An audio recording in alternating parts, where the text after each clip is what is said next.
Dallas Mavericks nagawang manalo sa Game 4 at naiwasan ang masweep sa finals. Hindi lang sila nanalo, ipinakita din nila ang isa sa pinakadominanteng performance in the history of NBA Finals dahil nagtapos ang score sa 122-84 to force Game 5 in Boston. At paano naman nila ito ginawa? Mas naging determinado silang manalo at si Luka Doncic ay nakascore agad ng 25 points sa first half pa lang ng laro.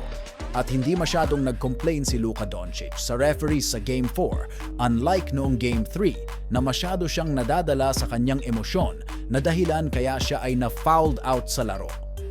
Although, sinasabi nila na hindi maganda ang laro ng Boston at bigay lang daw ito. Pero this playoffs, ito na yung pinakamalaking kalamangan na nangyari sa Boston Celtics. At nasama pa ito sa NBA Finals history. Ang ginawa sa kanila ng Dallas dito is the third largest margin of victory in NBA Finals. Si Kyrie Irving naman ay nakapagbigay din ng 21 points and 6 assists. Maganda rin ang scoring na ibinahagi ng ibang player ng Dallas katulad ni Derek Lively na merong 11 points and 12 rebounds. Si Dante Exum ay meron ding magandang laro na nakascore ng 15 points. At makikita natin dito sa Game 4 ang the best defensive effort ng Dallas sa finals na ito. Naging physical sila at active. Si Tim Hardaway Jr.